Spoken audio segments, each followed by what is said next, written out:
افغانستان سے ہمیں ایک دھمکی ملی ہے اور باقاعدہ باضابطہ حکومت افغانستان یعنی افغانستان کی طالبان حکومت کی طرف سے، اور اس میں یہ کوئی رد عمل بھی ہے۔ اور رد عمل ایک ہی بات کا ہے، یہ افغانوں کو وہاں کیوں بھیجا جا رہا ہے؟ حالانکہ میرا خیال ہے جو پاکستان میں بسنے والے افغان ہیں ان کا تو یہ 15-20% بھی نہیں بنتے۔ تو زیادہ جن لوگوں کو ہم نے ابزارو کر لیا، اپنے ہاں سمو لیا ہے، ان کو اپنا بنا لیا، اور ہم نے ہمیشہ افغانوں کے ساتھ محبت کی ہے، ان کا سہارا بنے ہیں، ان کو ساتھ دیا ہے، لیکن انہوں نے ہمیں کبھی اپنا نہیں مانا۔ اس میں چلو چند ایک لوگ تو ہوں گے، میں جب ہم بات کرتے ہیں نا تو اس بحث میں نہیں پڑھنا چاہتا کہ جی کئی افغان ہزاروں لاکھوں اچھے بھی ہیں، ان میں اگر سینکڑوں برے ہیں تو پھر آپ سب افغانوں کو تو نہ کہیں۔ لیکن ہم نے ایک چیز کو ڈسکشن کے لیے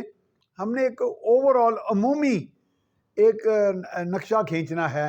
کہ جیسے اگر افغانستان کے میں سے کچھ لوگ آگے وہاں کی حکومت کی اشیر بات پہ یا جو ان کی پناہ میں ہیں، تو یہاں آگے ہمارے میاں والی ایئر بیس پر کچھ جہاز تباہ کر دیتے ہیں، حالانکہ وہ گراؤنڈڈ تھے، اور ہمارے ہاں 14 ابھی حال ہی میں کل یا اگلے روز شہادتیں ہوئی ہیں فوجی جوانوں کی انہی لوگوں کے ہاتھوں، یعنی دہشت گردوں کے ہاتھوں، جن میں غالب گما ہے کہ اکثریت ان قاتلوں کی، ان دہشت گردوں کی افغان ہیں۔ اس میں میں ایک انگریزی کا لفظ اپنی طرف سے کہتا ہوں کہ not all Afghans are militants, but all the militants who kill our innocent people are all Afghans،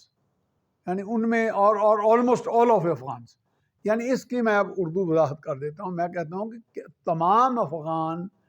جو ہیں وہ دہشت گرد یا عسکریت پسند نہیں ہیں، لیکن جو ہمارے ہاں آگے کوئی ہمارے نوجوانوں کو شہید کرتے ہیں، ہمارے جنازوں پہ بم چلاتے ہیں، ہمارے اسکولوں میں بچوں کو قتل کرتے ہیں، اور ہمارے مساجد میں آگے بم چلاتے ہیں، اور صرف نظریاتی اختلاف پر، ان میں اکثریت جو ہے 99% افغانوں کی ہے، یا کم سے کم افغانوں کی پناہ میں یہ سارے وارداتیں، یہ دہشت گردی کے واقعات کرنے والوں کی ہیں۔ تو یہ بھی ہے، آپ جیسے میں کہہ رہا ہوں تمام افغان ملیٹنٹس نہیں ہیں، لیکن افغانوں کی 40-50% سے زائد آبادی جو ہے وہ اپنے ملیٹنٹس کے اوپر نہ کوئی چیک رکھتی ہے، نہ زبان کا چیک، نہ سوچ کا چیک، اور عملاً تو وہ کر ہی کچھ نہیں سکتے نا، ان کے آگے وہ بے بس ہیں۔ اور یہ ہے کہ وہاں ایک خاموش تساہل سا پایا جاتا ہے۔ ویسے تو میں تو بہت زیادہ ان کے اندر رہا ہوں، قریب سے سب چیزیں دیکھ کے کہہ رہا ہوں، جو پاکستان کے کسی سیکیورٹی انالسٹ کے پاس یہ والا تجربہ نہیں ہے جو میں کہہ رہا ہوں، کہ میں ان میں سے رہا، ان کو دیکھا، آیا گیا، ان کے طور طریقے، اسلحے کی ریل پیل، اسلحے کا پنجاب میں پہنچانا، اور یہ سارے کام جو ہوتے رہے، ان کا ڈالروں سے کھیلنا، نجائز ڈالر، فیک کرنسی سے کھیلنا، اور بندے اغوا کرنا۔ تو یہ میں کہہ رہا ہوں اب افغانستان ہمیں دھمکی دے رہا ہے، تو کیا وہ دھمکی دے رہا ہے آپ کو ہمارے ساتھ جنگ مسلط کرے گا؟ تو افغانستان نے کب ہمیں دھمکی نہیں دی؟ دھمکی چھوڑیں، افغانستان نے کب ہماری تباہی کا کوئی سامان پیدا کرنے کی کوشش نہیں کی؟ کب سے ہمارے ہاں دہشت گردی کے واقعات ہو رہے ہیں؟ کب سے ہمارا امن تباہ ہو رہا ہے؟ کب سے ہمارے ہاں سے ڈالر سمگل ہو کے وہاں جا رہے ہیں؟ کب سے ہمارے ہاں سے یہ جو ہماری اجناس ہیں وہ وہاں جا رہی ہیں؟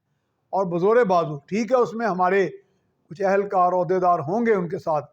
ہینڈ ان گلو ہوں گے ان کے ساتھ، ملی بھگت اور ان کے ساتھ گٹھ جوڑ ہوگا، لیکن یہ تو نہیں ہے کہ ہمارا ایک اہلکار جو ان کو جانے دے رہا ہے اس کو تو ہم سزاوار سمجھیں، لیکن جو وہ چوری کر کے لے جا رہا ہے اس کو ہم سادھو کہہ دیں۔ یہ بھی تو آپ دیکھیں نا، تو یہ بالکل میرا خیال ہے کہ اگر تو وہ سیدھی جنگ لڑتا ہے تو اللہ کے فضل سے ہمارے پاس اتنے وسائل، اتنا کچھ اللہ نے دیا ہوا ہے کہ وہ اگر میلی آنکھ سے دیکھے گا تو اس کی آنکھ پھوڑ دیں گے انشاءاللہ۔ لیکن یہ جو آج دھمکی دی گئی ہے وہ تو ٹھیک ہے، دھمکی تو انہوں نے دے دی، لیکن عملاً وہ ہمیں تباہ کرنے پہ کب سے تلے ہوئے ہیں؟ کب سے؟ میں کہتا ہوں کہ میں نے اس پہ کالم لکھا تھا جو ایک بہت بڑے انگریزی اخبار میں، پاکستان کے روزنامے میں چھپا تھا، کہ enemies from within are greater enemies than the external ones. جو ہمارے اندر صفوں میں ہمارے ہم مذہب، ہم شکل، ہمارے طرز و بود و باش کے لوگ جو ہیں ہمارے طرح کی طرز زندگی والے لوگ جو ہیں ہمارے ہی جیسے، تو وہ بظاہر بڑے راسخ العقیدہ مسلمان بھی ہیں، تو وہ ہمارے بڑے دشمن ہیں بنسبت بجائے ان دشمنوں کے جو بھارت ہوا یا دیگر بین الاقوامی ایجنسیاں ہوئیں جو ہمیں تباہ کرنے پہ تلی ہیں۔ یہ ان سے بڑے دشمن ہیں، کیونکہ یہ ہماری صفوں میں موجود ہیں اور ہم ان کو پہچان نہیں پاتے، اور وہ اگر جہاں سے بھی اسلحہ ملے وہ لیتے ہیں، اور اسلحہ وہ بھارت کا بھی لیتے ہیں، اسرائیل کا بھی استعمال کرتے ہیں، امریکہ کا بھی کرتے ہیں، ہر ملک کا کرتے ہیں۔ اور جب وہ اسلحہ انڈر ورلڈ سے بھی لیتے ہیں نا، تو انڈر ورلڈ جڑی ہوتی ہے وہ بیرونی ایجنسیوں سے، تو بیرونی ایجنسیاں انڈر ورلڈ کو استعمال کر لیتی ہیں۔ اس طرح اگر براہ راست وہ ٹی ٹی پی والے یا ان کے پیچھے افغان طالبان ان کے جو سپانسرز ہیں، اگر وہ براہ راست نہیں بھی ان کے پراکسیز، تو وہ استعمال ہوتے ہیں، ان کے اعلی کار ہیں ان ہماری بیرونی دشمن ایجنسیوں کے۔ اور دوسرا میں نے کالم لکھا تھا کہ دہشت گردی اس خطے میں، ہمارے اس خطے میں گزشتہ 40-50 سال سے موجود ہے، بلکہ اس سے پہلے کی، اور وہ جب روس اور امریکہ یہاں آئے ہی نہیں تھے۔ تو آپ مجھے خود بتائیں، اغوا برائے تاوان، آپ کا گاڑیاں چوری کر کے لے جانا، میری اپنی گاڑی افغانستان میں ہے، لاہور نمبر سے چلتی رہی ہے وہ۔ اچھا، یہ ہو گیا جناب، آپ کے کرنسی، آپ کا ناجائز اسلحہ، آپ کے منشیات، آپ کے کاروبار میں ڈکٹیشن دیتے تھے وہ کہ یہاں جو لوگ سیٹل ایریا کے، اور جو اکثریتی آبادی ہے وہ اقلیت میں ہے،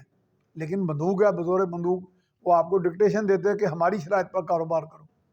اور بھی بے شمار قسم کے، یعنی ایک تو پنجے عیب شرعی ہوتے ہیں نا، ستے عیب شرعی ہے۔ تو یہ چیزیں جو ہیں ہم کم سے کم کر کچھ نہ سکیں، اپنا جو بھیجا ہے، اپنے اس میں جو بھوسا بھرا ہوا ہے، وہ تو تھوڑا اپنے بھیجے کو کلیئر کریں کہ کون ہمارے ساتھ سچا ہے، کون سچا ہے، کون دشمن ہے، کون دوست ہے۔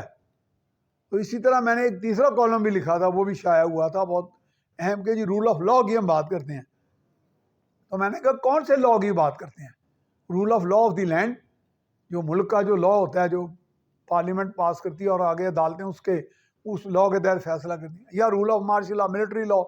جو اکثر ہمارے ہاں وہ بھی 20-25 سال چلا، یا رول آف ٹرائبل لاء جو 7 دہائیوں سے چل رہا ہے، ابھی ٹرائبل علاقے نہیں ہیں، لیکن اب بھی وہ ٹرائبل مائنڈ سیٹ، وہ قبائلی مائنڈ سیٹ ذہنیت موجود ہے، اور جس کے تحت تو پھر میں کہا جب ہم اتنے یہ بھی رول آف لاء ہے، ٹرائبل والے جو ہیں قبائلی، وہ کہتے ہیں ہمارا رول آف لاء چلے گا۔ وہ آپس میں تو ٹھیک ہے، میرے گھر میں ایک بندوق ہے، 7 والے گھر میں 2 ہیں، تیسرے میں 3 ہے، چوتھے میں 4 ہیں، کسی میں 1 ہے، لیکن ہم تو آپس میں ایک توازن قائم رہے گا۔ لیکن جو اکثریتی آبادی ہے انہی علاقوں سے ملک، ہماری پنجاب کی یا دیگر صوبوں کی، ان قبائلی یا سابقہ قبائلی علاقوں کے، وہ تو نہتے لوگ ہیں، وہ تو ڈس آرمڈ ہیں۔ اب انہوں نے ویسے آرمڈ کر دیا ہمیں، بہت سے لوگ ہمارے ہاں بھی، اب میرا 70-80 لاکھ لوگ تو اب سیٹلڈ ایریاز کے بھی، غیر قبائلی علاقوں کے بھی اب تقریباً مسلح ہے، لیکن وہ کون ہیں؟ وہ بھی یا بھتہ خور ہیں، یا بڑے بڑے جوئے کرانے والے، یا قبضہ مافی ہیں۔ تو یہ پیداوار کن کی ہے؟ ہمارے ان افغان بھائیوں کی، یا ان قبائلی یا سابقہ قبائلی بھائیوں کی، جنہیں ہماری کسی خواہش کی، جو امن کی خواہش کی، ہماری زندہ رہنے کی خواہش کی، ہمارا ان کے ساتھ محبت کرنے کا کسی چیز کی قدر نہیں ہے۔